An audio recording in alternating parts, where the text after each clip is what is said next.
Welcome back, everyone, to, yes, another episode of the Three-Man Weave College Basketball Show presented by the fine folks at sportsbookreview.com. It's Wednesday. We have I would say, a strong to quite strong slate, Mr. McKeon, for Hump Day today. Unfortunate that my best bet and a couple other, I think Ky or Jim was on St. Francis. The Terriers, late cancellation, so avoid result in that category. But hopefully. That was 2 days ago, Matt. 2 days ago? Yeah, it's Monday. Oh God. Okay. I guess I'm just having Jim. All the bet end games from last night are just clouding my memory right now, and I'm just trying to. Basically, last night didn't happen. It just didn't happen. I'm going to wipe it from my memory bank. Before we get to takeaways and learning and lessons, I should say. Please, SBRarts.com. Check it out. It should be up on your browser at all times. Line value is king. We will continue to hammer out that point on this show. SBRpicks.com. The link is conveniently provided for you at the top of the screen, right there. Again, I should mention, if you don't like our takes, there's other very smarter than us, I would say, opinions on all other sports. The Super Bowl is lingering, so make sure you walk into that Super Bowl party with some piping hot takes and armed and locked and loaded to win some coin. Don't forget about the SBR trivia contest on Twitter at SBR Sports Picks every day. They're tweeting a trivia question. You can win $150 just for answering a trivia question, so check that out. It's a lot of money, Jim. I could certainly use that in my pocket right now. But, Jim, I'll give it right back to you. I'll give and go here. What did you learn last night? Matt, college basketball's ugliest game was Indiana-Illinois. Yes, it was. This game had everything. Bad charge calls, terrible offensive execution, incessant replay reviews, the worst overtime I've ever seen. God, that was one of the worst experiences I've had of just watching a basketball game and seeing terrible play, terrible execution. It just took forever. I mean, that game started at 8 Pacific, and I think it took almost 3 hours with the overtime. It was pathetic. I wish that game wasn't on national TV. Such a bad representation of the product, but painful. Well, my takeaway, guys, is help me figure these teams out, because I don't know how to figure them out at all. Michigan State, Clemson, UNC, and Tennessee.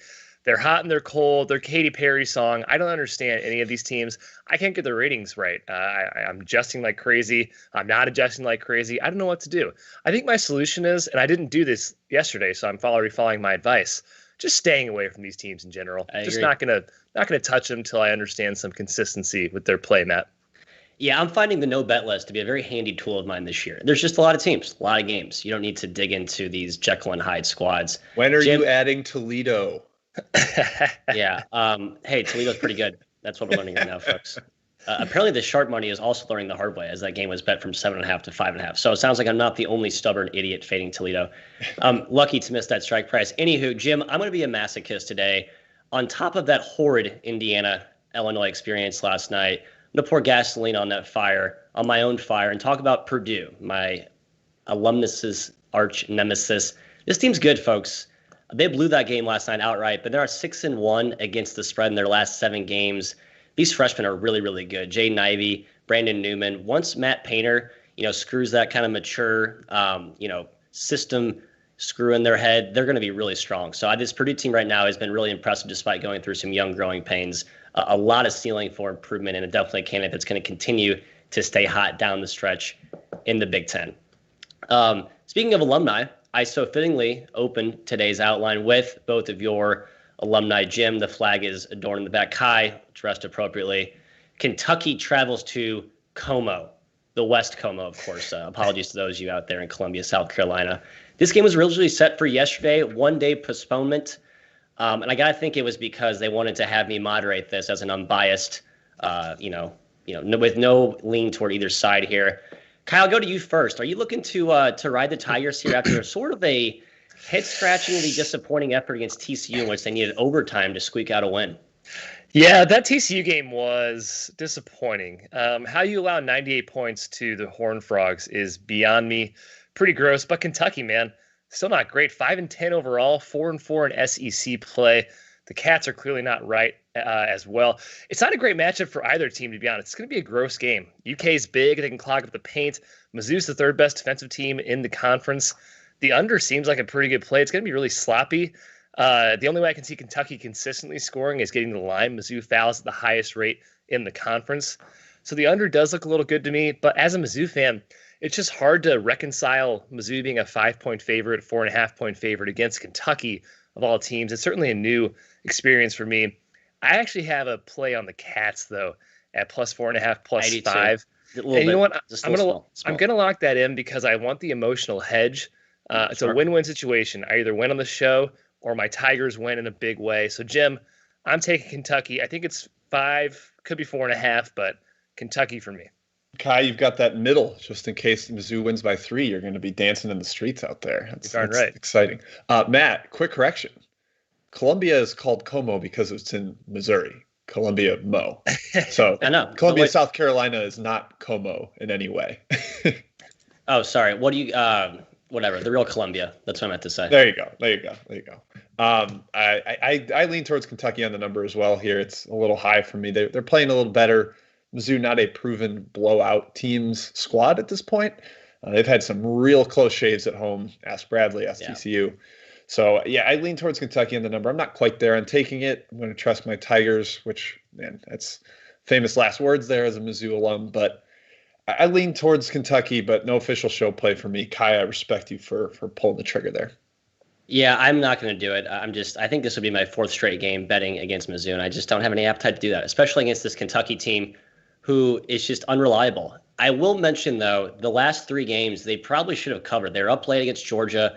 They beat LSU by 13, and they were basically within a stone's throw of Alabama for most of that game until the late game fork basically put them out of cover territory. So the Wildcats have shown signs of life recently. I don't think this team is a complete dumpster fire. Just something to keep an eye on there. All right, next up, speaking of LSU at Alabama. I am still howling at how in the world LSU blew that game against Texas Tech. It's almost like Will Wade was like, hey, if we're not going to win, why cover? And sure enough, they gave up a 12-0. Not evilly. I know you guys are both on this. I'm sorry. I was just laughing at the comedy of errors that LSU decided to basically just put on a clinic for how not to execute late game situations. Jim, I mean, you are Mr. Oates' lover, so it feels to me that Bama is the obvious side here for you. Is that right? Well, Matt, when you're hurt, you go to a doctor.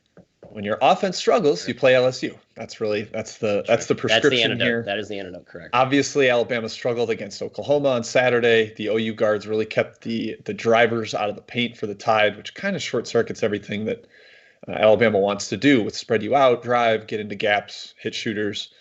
LSU's not going to do that. They are not good enough one-on-one or strong enough defensively as a unit to keep Alabama out of the paint consistently.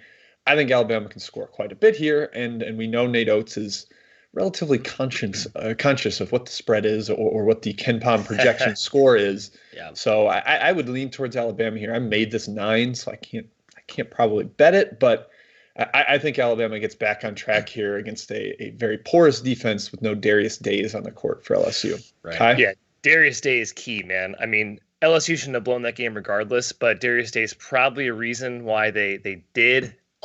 They had a 98% chance of winning the game with 1 minute to go per KenPom. And they felt higher than that watching it too. Yeah, and they didn't even cover. That is one of the worst beats I've ever seen. Alabama finally looked mortal against Oklahoma, but I think we figured out that Oklahoma team is just very, very good, even without Austin Reeves. Yep. Remember this first matchup, guys. Alabama hit 23 threes. I believe that's an SEC record. If not, it's a record in the entire college basketball landscape. LSU grabbed a bunch of rebounds. Didn't matter. They dominated the glass. Just didn't matter. When Alabama hit 23 threes, it was over. I think it's going to be another bloodbath for the Alabama offense. So it is a lean towards a Tide for me as well, Matt. I made this spread a lot lower, and I think I'm probably just way too high on LSU upon further review. The talent's there, but the recent results just don't justify that. So I'm going to stay away, and thank you, Jim, for talking me out of this, especially because no Darius Days, who's been their second best three-point shooter. He's their best rebounder. Just a monster. He's like a Tasmanian devil. He's all over the floor at all times. He's really good. He matters. And for a team that's very talent and player reliant, you need your best players in there. So I would not be touching LSU with the 10-foot pole. Now let's head to the ACC. Virginia at NC State. Next up on the outline. And I don't think many people realize this, but there's a lot of hoopla made about Texas A&M's historic scoreless streak against LSU. I don't think people understand that the Hoos only scored 4 points in the final 8 minutes and 30 seconds against their last game against Virginia Tech. This game was basically a nail-biter, and then Tech just ran away with it. And it was just a very alarming episode from what has been a pretty strong UVA offense so far, Ky. I don't know if you saw that, but does that concern you tonight against NC State? Something interesting about that game. So Virginia Tech was the first top 30 opponent Virginia's played in the ACC, and the first since December 26th. It's actually the third top 50 opponent they've played all year. So the Who's kind of a soft schedule thus far, certainly less than we've seen in the past from them. However, I don't know if I'm like that confident saying they're not going to easily blow out an NC State team that's been putrid. They're 3-5 in the ACC, losers of 5 of the last 6. I don't think NC State has much shooting to beat the pack line. That scares me. Yeah. Virginia's offense is number 1 in the ACC. NC State's is number 14 in defense in the ACC. Having said that, my number leans towards the Wolfpack. So this is a classic Virginia matchup advantage, NC State number advantage for me. It will not be a play for me on the show, Jim, either way. Yeah, I kind of lean towards Virginia, both matchup and number in this one. With no Daniels, possibly no Funderburk. He missed last game. I don't know how NC State scores. I mean, they're super pick and roll reliant, and Daniels was their best operator in that. They put up a pretty game effort at Syracuse, but blew that one late. Bad second half. I think the lack of Daniels really starts to show up here against the pack line, and Virginia is strong enough offensively that they can outscore and they can score on this NC State defense. So, yeah, the lean is towards Virginia, but unfortunately not at this number. Got some more plays on the back end of the show slate today. So just leans to start it here. A lot of leans to start is right. I just want a word of caution for anyone looking to back Virginia here. They have struggled against NC State the last 2 years. Just look at the matchup. They lost outright last season, needed overtime to win the year before. I don't really understand why that is. It doesn't seem like that'd be a matchup that Virginia would struggle with, but just something to note. In the last 2 times, Keats and Bennett have gone head-to-head. Next up here, we're going to talk about Louisville at Syracuse, but the basketball gods were so desperate to get to chat mob questions, they canceled this one. There's been a late postponement. I believe there's been some COVID developments here. So what that means is a hefty section of chat mob questions. Jim, Ky, I'm not sure who took the reins as chat czar, but whoever did, take it away. All right. Yep. I'm going to kick us off here. We're going first to Matt Baker, who is incredulous. How dare we not cover Virginia Tech on the outline? This is a top 25 team, guys. They're headed to Pittsburgh. Got to be honest, I made the spread exactly what it is. Virginia Tech -3. No Tyrese Radford, no problem against Virginia. But, man, Virginia Tech always been super strong in Blacksburg in that rivalry matchup. I lean towards Virginia Tech here. I just think they're the better team. I'm not very sold on Pitt at this point, but the number's right for me, so it's just a stay away. Yep, I agree. Numbers right on. Matchup, I think, favors Vod Tech. Is that late surge at Virginia a launching pad for a run to come, or does that set up for a letdown? You kind of have to decide where you stand on that. Yep. All right. Redmond asking about SMU at Tulsa. Matthew, I'll kick it to you on this one. This is our ponies going on the road against my sworn enemy, Frank Haith. What do we think here for the Mustangs? Yeah, well, we know SMU likes to play first half, Jim. They don't particularly always come out of locker room for the second 20 minutes of the game. This game's bet up to -3. Thankfully, I don't have to bet it as an official show play because of that, because I'm sure that would just only guarantee another second half collapse. But I do think there was value at the opener. No longer, though. Yep. Ky, I'll go to you on this one. Elon at James Madison. This is Joe's best bet in the chat. He's all over James Madison today. How are you feeling here, Ky? I'm kind of swerving the other way, Jim. I think James Madison is very good. In fact, I've completely bought into this team under Byington. Wooten is hurt for Elon. That's concerning. However, I don't think this Elon team is that bad. They have a lot of talent. Hopefully, with a couple games under their belts now, coming off that long shutdown, they'll be a little bit more ready for this game, we'll say. So at 8.5, I actually have a small lean towards Elon and not James Madison. Yeah, I lean towards Elon too. Their value's a little bit down after getting completely thrashed by Delaware in that first game out of their shutdown. I do think, if there's a really outlier outcome out of a shutdown, maybe that's a chance to find some value on a team. So I lean towards the Phoenix here. I'm not going to make an official show play though. So, hopefully Joe gets his W with the -7.5 on James Madison. All right, Mark T asking about UCF at Memphis. Ky, Memphis absolutely blew the doors off them on Monday. Did they do the same thing today? They definitely could. I was on UCF that first game, and to my detriment, Memphis absolutely crushed them. I bumped down UCF enough to where I made this line basically where it is. Something about rematches that we talked about a little bit. You can't really hinge too much on the first matchup, in my opinion. You kind of have to throw that out, have it in the back of your mind. But each game is brand new. Handicap a game as if it's new. So I wouldn't put too much stock in matchup number one. Having said that, I really have neither side in this game, Jim.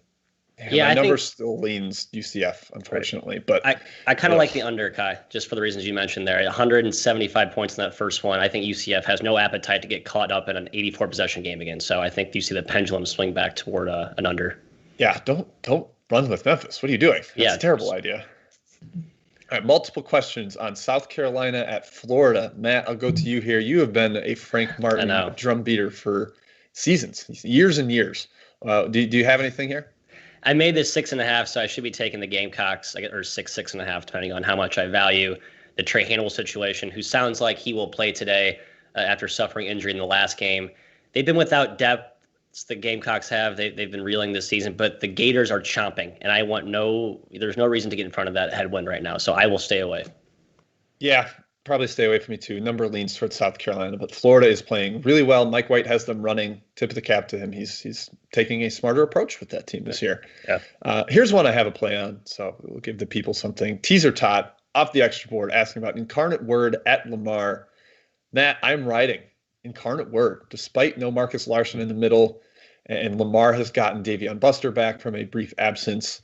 I still think Incarnate Word is the play here. It's been bet up a little bit. I think it's around 5. Let me get an official line. 6.5. Yep. Give me Incarnate Word plus 6.5. I will be taking the Cardinals on the road in an extra board game here. Either of you joining me? I'm not, Jim. I think you get the right side, though. Oh, thank you. I hope so. All right. Harry R. asking about Chattanooga at Western Carolina. A couple questions about this, actually, with Nuga out of their mini shutdown. I think it was only about 10 days long. 10 days between games, but whether they're going to have everybody out on the court, who knows? Ky, anything for you here?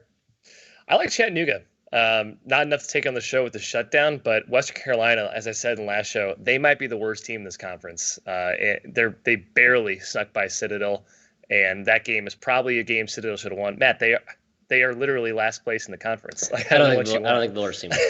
I still think they are not that good this year. And Chattanooga, in my opinion, is a pretty good basketball team. They've been playing well despite their injury luck. So it's a lean towards the Mocs for me. I still think they're a little better than VMI and the Citadel. A little bit. They are not better than VMI, emphatically. I'm not quite there, Matt. They crushed them. This team's bad. There's a lot wrong. Watching this team, there's a lot wrong with them. They don't have like a functioning offense. They can't figure out who their second best player is. Faulkner's not right. He's kind of hurt for Western Carolina. That has hurt, yes. But that said, I will take Nuga if their lineup looks good. So I'm not going to take it on the show because we don't have all the information on whether they're ready to go out of that shutdown. But if John the Baptiste is in there, if Malachi Smith is in there, I will probably be on the Mocs. Just going to wait and see on lineup there. All right, Matt, one more. I'll go to you. We're going to save Don the Don St. Louis LaSalle question for our best bet section. Yep. We are going Luke Beasley asking about Fordham at UMass. Matthew, you've been reading up on the Rams now that they've got their interim coach here. How are you feeling about them today? Jim, my guy Mike DePazzo. I can say it so in fact that I can't pronounce his name. DePauli? Yeah. I don't think DePauli. There's no S-O in the end? No. I guess I'm confusing two names in my head. Yeah, he talks about how this team's going to rally around the new situation. It reads really well for the Fordham Rams, and I'm just going to buy into all the coach speak. I think this line's way too high. It's a team that against UMass that can turn the ball over. They have some size up front to combat Trey Mitchell. I just think it sets up well for a second game of the new regime. I think they look more cohesive than they did in that blowout against Duquesne in the first one. So I will take Fordham. I believe 14 is the current number. Oh, let me check for you. I got 13 and a half pinned right now. Yeah, 13. I'll take 13 and a half. Well, it's 13. Yeah. Okay, I'll take 13 then. That's fine. Anything above 12. Not for me, man. I'm scared to bet on Fordham. No Fordham for me as well. UMass maybe is a big favorite, can run teams out. So, okay, let's go back to the outline, Matt. I'll kick back to you, and I will continue assembling chat questions for later. Well done, Jim. Man, that was a long chat. I enjoyed that. We should do that more often. I know Ky didn't disagree with me on that. But anyway, Seton Hall at Providence. No opinion. I said last night we should do more chat mob questions. That seems like a very normal length chat mob break. I enjoyed it. I think our rundown length is perfect. No, I think we need more chat mob questions. We'll argue about this and bicker later. You're pandering. I am pandering. Seton Hall, doing. Yes, chat mob, I got your back. These guys don't. Yeah. Seton Hall at Providence. Next up on the outline. Yeah, Seton Hall's schedule has been like, Jim, I thought of you when I wrote this this parallel, like a turbulent flight. You hit one initial bump. Oh yeah. And then so you play at Creighton, right? It's like, oh crap, and then you play at DePaul, and it's like, okay, things have kind of smoothed out. This isn't so bad. And then you have to play Nova, Creighton, and Nova again. Seton Hall's, and then the plane just starts going nuts, and I'm freaking out, and Jim's laughing like a hyena because he actually likes turbulence. Anyway, this has been a brutal stretch for Seton Hall. This is a perfect spot for them to get back and play like they were playing before that. This is a really good team. Bryce Aiken's starting to finally play well. Hall is my best bet tonight at -1. If I can still get it at -1 as I'm refreshing the SBR odds page. Kai, are you joining me? I think you have the right side, Matt. I just want to point out that this is the classic period where Providence starts to take off. Last year we saw them go 8-2 in February, played their way into the dance. This year they're 9-8, 5-6 in conference play. It's exactly where Providence is every single year. I do think Seton Hall bounces back, though. They need this game like blood, as you like to say, Matthew. 2 games against Nova and 1 against Creighton. I mean, How hard of a schedule can you get in the Big East? It's literally the hardest you can get. Providence won this game at OT in the first game, so this is also a revenge factor for Seton Hall. So I agree, Jim and Matt. I think Hall is the right side. I will not be joining you on the show, though. Yeah, Matt, the line is -1.5. I'm going to join you and take it at -1.5. So let's do this. Let's do this. Yeah, Kai, you mentioned the first matchup. Bynum had 8 assists and 2 turnovers in that one, likely not playing here. Aiken only played 6 minutes for Seton Hall in that one, and he's probably going to be a much larger contributor. I love the spot off that terrible stretch, and I love turbulence, Matt. So let's ride with the Pirates. Psycho. Yeah, hopefully we get a nice smooth cover tonight, Jim. I'd prefer no turbulence on tonight's game outcome. We'll stay in the Big East for this next one on the outline. Villanova at St. John's. I made this number lower from what it opened. I believe it's at 9 around there right now. 9.5. I think it's painted open at 8. I'm tempted to take the Johnnies, but man, I want no part of this because everything that they do is predicated on forcing turnovers and speeding up their opponents.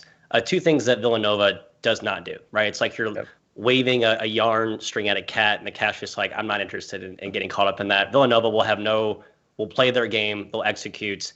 Literally number 1 turnover rate in the country. So, Jim, are you going to take the Wildcats in that matchup, Lean, or are you going to stay away here? Well, you just took all of my points for my best bet, Matthew. I'm taking Villanova -9.5 here. Yep, I think they win by double digits. Another key point, Greg Williams, probably out for St. John's. He's been really good for them, both in terms of shooting the ball and as an extra pressure perimeter defender. But yeah, I mean, if St. John's doesn't turn you over, that takes away easy transition buckets for them, and you can score on them. Like they're not that great of a defense if they're not getting turnovers. And as you said, Villanova, elite, the best in the country at not coughing the ball up. I think they take care of business here. St. John's has been playing very well. In particular, Posh Alexander, I think, was the freshman of the week, put up some great numbers. But this is a good spot and matchup for Villanova. So -9.5, best bet, locking it in. Yeah, Jim, I'm coming along. Nova -9.5. Johnnies are heating up, man. Won 4 straight. They're 5-6 in Big East play. Certainly better than I can remember last few years of St. John's. But I just think Villanova outclasses them today. For my money, they're still the 3rd best team in the country behind Baylor and Gonzaga. I think this team gets overshadowed for some reason because they don't win. It's not like they don't blow teams out by 40 points from start to finish, right? They kind of allow teams to hang around for a while, and you see this split going eventually in their games. Yeah. I think you'll probably see that again tonight. I agree. Running with Villanova is a bad idea. Pressuring Villanova is not going to work because of the turnover stats you mentioned. So I just think this is a total outclass. I'm taking the Cats as well, Matt. Yeah, and this is one of those road favorites where you can't give much value here to home court. So it basically you should attack this game as like it's a neutral site type of thing. So I think you guys got some value there at 9. I will stay away because, again, my number overlords are telling me not to. Last game on the outline here, VCU at Rhode Island. An A-10 showdown, a rematch of a kind of a blowout in the first one. Rhodey jumped all over the Rams. Rhode Island basketball, Kai, is just a fun house of mirrors. It really is. It's just you don't know what you're getting in any given day. And when you put him against another helter-skelter opponent like VCU, you really don't know what's going to happen. I don't really know what to happen here. The key thing to watch, though, is Fats Russell's health. He is, I believe, a game-time decision tonight. I don't know how they handle the ball without him. So if he's out, I think VCU is a stone-cold lock. I'll go as far as to say that. But no, don't say that. Don't say that. I'm hammering the wood right now, my wood table. I hate when you do that. Ky, where do you stand here? I like VCU. I would never call it a stone-cold lock. I mean, I thought Jacksonville State was pretty safe last night, and a guy hit a 37-foot bank 35 shot. bank. Right on, baby. Yeah, we've talked about both these teams a lot this year. They're both exceeding expectations. Rhode Island, remember, won this first matchup by 15. They shot uncharacteristically well from deep. They also killed the glass. I think the latter actually happens again. I just think VCU puts forth a better effort this time in a revenge spot. This is going to be a sloppy game. Neither team handles the ball well. Both teams force a ton of turnovers. I wouldn't recommend watching this game. But Jim, Rhode Island's a more erratic team, and I have more confidence in VCU putting forth a consistent effort tonight. Yep, I'm taking VCU -1.5. I'll make it a show bet here. I just think they're the better team, better coach team for sure. And yeah, I just don't see them losing twice to Rhode Island. I like the defensive matchup. That's Russell, maybe, like you said, Matt, could be out. I'm going to guess he plays, but probably still a little bit limited even if he's out there. So, yep, give me the Rams. I'm taking VCU. Jim, I'll join with you. I'm just a sucker for these one and hook spreads today. So yeah, I'll add that as the official show play as well. Getting Levi Stocker fully back should be a big boost to the front line. And even as Jim mentioned, even if Fats plays, I believe it's a core injury and like a heel injury. So it's not like it's a conditioning thing. Like he probably will not be at 100%, not at his fastest. And speed is definitely what elevates his entire game. So something to watch there. All right, to best bets we go. Ky, tell the folks what your stone cold lock is of the night and run down your other plays. Yeah, I was so confident in my best bet that I couldn't decide on my best bet between two games. I'm taking the Shockers, guys. Wichita State -11 against Tulane. Wichita's coming off an OT win over UCF. Tulane just smoked Temple. Truly an impressive effort there by the Green Wave. I'm just expecting, much like Villanova versus St. John's, a total outclass here in Cook Arena. Wichita beat Tulane by 25 last year in the same spot. I think Wichita's just a tougher team in general, and they're not going to turn the ball over like Temple did. They are much more disciplined on offense. So, guys, it's Wichita -11 for me for my best bet. I respect it. I'm not joining, but I think it's the right side. It's not quite a show play for me, but yeah, I think Wichita's better than Tulane, and yeah, the spot coming off that Temple game sets up well for them. Jim, to you. Matt just silent. Has no comment on that game. You're up next. I have nothing to add here. Go. We got chat. I have given my best bet already. It is Villanova -9.5. Matt, you've already given your best bet, so I thought we might hit SLU in best bets, and we're not. So I'm just going to add that one now before we can get to the chat section. I am taking St. Louis on the road at LaSalle. Sorry, Dom. I thought this was going to be someone's best bet, but it's not. I tricked you. Yeah, you did. Ky was being deceptive. All right, yeah, SLU -11. I will lock it in there. I'm gonna take it too, Jim. We'll talk SLU right now. Why not? Yep. I have a stat for you since I did prep for this just in case. LaSalle 251st in field goal percentage allowed at the rim, and also field goal attempt percentage at the rim. I think SLU is a field day inside near the bucket. LaSalle is also a bad ball handling team, guys, and you have an angry Billikens angle as well. Yeah, SLU I think is a good bet. If it's nice, make it thrice. I will take the Billies as well. LaSalle is playing better as of late, but SLU is on the bubble. They are. You got to give them credit there. Yes. But again, similar to the VCU take, SLU on the bubble, there is a 0% chance you get any flat effort tonight. They will be hungry and locked in for this one, especially off that Dayton loss.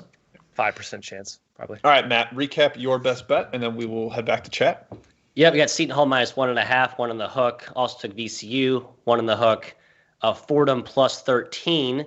And SLU -11. So basically a threefer in the 8-10, and then a little bit of a Seton Hall Big East action. So 4 bets for me tonight. Yep, I'm with you on VCU and SLU, Villanova, Seton Hall, and then I took Incarnate Word +6.5. Okay, chat mob. Plenty of questions. People are yearning for this game. Georgetown at Creighton, guys. The Big East battle. Kind of a big spread. Creighton up around 14. Matt, Georgetown seems to play a good half every game. You just don't know if it's the first half or the second half. And it's tough to tell here. Do you have a take in this one? No, zero take whatsoever. I just don't know how you could, in good faith, bet Georgetown against Creighton. That's just where I stand, very simply. Ky, nothing for you? Nothing for me. Okay, yeah, I don't have a ton there either. Also, multiple people asking about a team I think might be the third best in the country. Ky, you mentioned that with Villanova. Houston on the road at East Carolina. Good point. This game has been bet up a little bit, I believe, but I still lean Houston. It's kind of an ongoing course of this episode of good teams against really bad teams in their conference. I just have to lean towards the best team, and Houston's been blowing out their competition lately. So, yeah lean towards the Cougars there. Lean towards the Cougars as well for me. East Carolina, 5 straight losses. I think they're at the tail end of a price correction. They were overvalued in a lot of the advanced metrics to start. I think they're now where they should be. So I think their price is right, but man, Houston is a wagon right now. Yep. Yes, they are. David Kuznets asking about MAC. We had a lot of MAC ball yesterday, but we still got one today. Bowling Green at Western Michigan. Western Michigan did get Titus Wright back last game, still missing Rafael Cruz, one of their key players. Bowling Green's been pretty bad lately. Yes. Really struggling. Matt, do you see them bouncing back in this one, or are you riding the home dog in Western Michigan? It's kind of a tricky matchup because Western Michigan, they're not very good, but they do have 2 competent frontline pieces, Titus Wright and Greg Lee. It's at Bowling Green, so just to correct myself. Oh, yeah. So it's a tricky matchup from that perspective because Bowling Green's now playing these like 4-out, 5-out lineups. The Hugers talked about that in a lot of their press clippings. But an angry Bowling Green team that can put 100 on you in a hurry definitely don't want to go against that. So I think Bowling Green's probably the right side from a match or from a spot perspective. Yep, I got nothing there. Made it 12. So unfortunately, nothing going.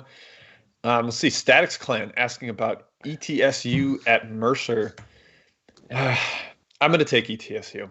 It's against my better judgment here. They just played on Monday, but I make them a very slight favorite. Mercer has been a pretty bad second half team so far this year.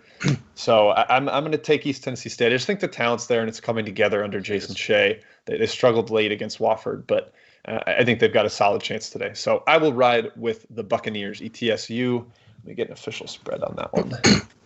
Yeah, Jim, I ruined that ETSU bet for Wofford. I completely jinxed that. I apologize. So ETSU collapsing against Wofford. Mercer off a backdoor cover against Wofford, I'd say. So kind of 2 interesting converging spots there. Yep.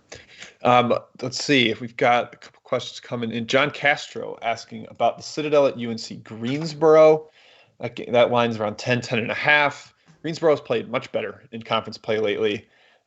Matt, do you have anything on that game? Yeah, since it's been asked, I'm going to take it. I'll take UNCG at the current number. They have really put it together. Struggled to start conference play. They had some questionable non-conference games. They have so much depth. They have arguably the most talented team Wes Miller's had there.